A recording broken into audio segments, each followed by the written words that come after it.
In this video, we are going to project the last layer of asteroids on geometries.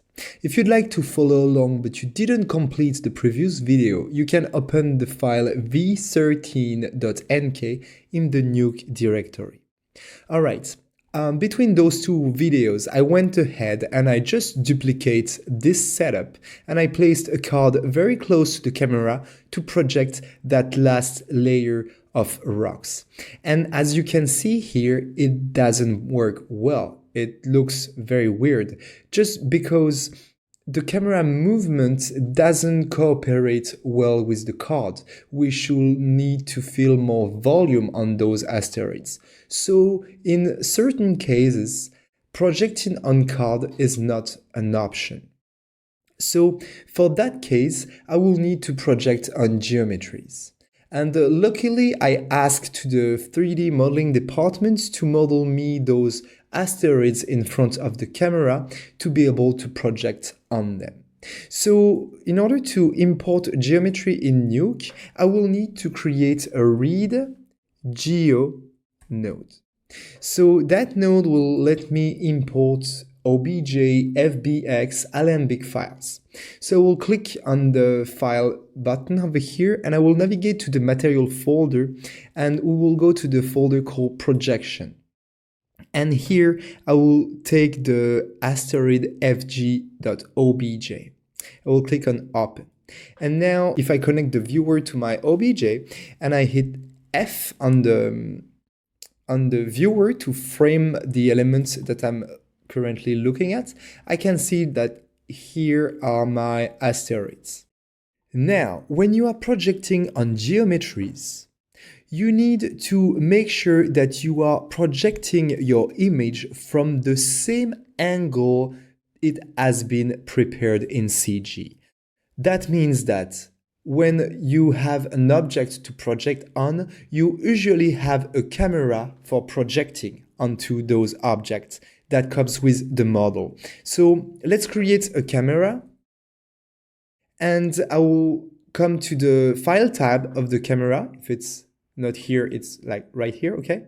Click on read from file and I will come grab inside the same folder, I will come grab the proshcam asteroid fj.fbx,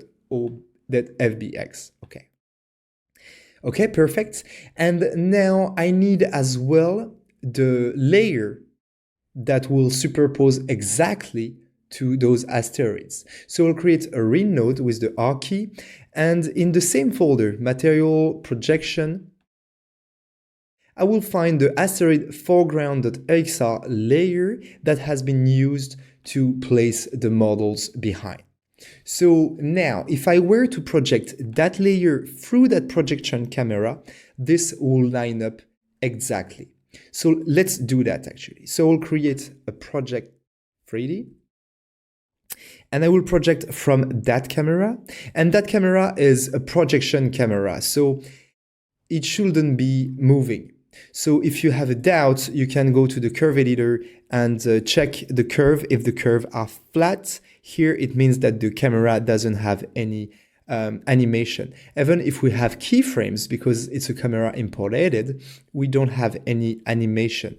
So we don't need to actually frame hold that camera inside the project 3D.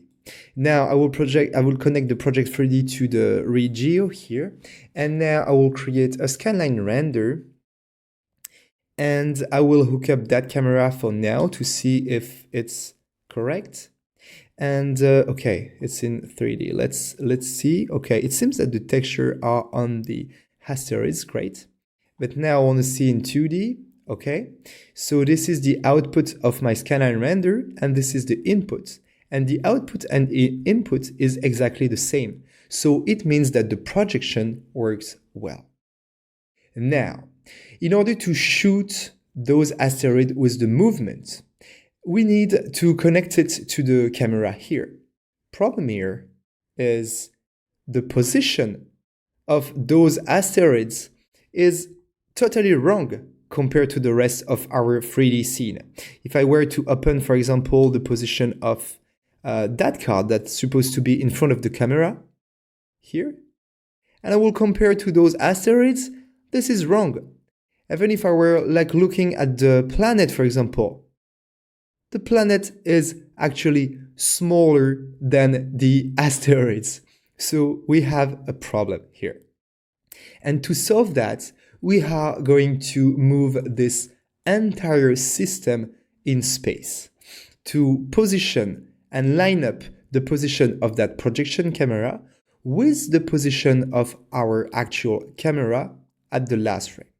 And let's do that in the next video. See you there.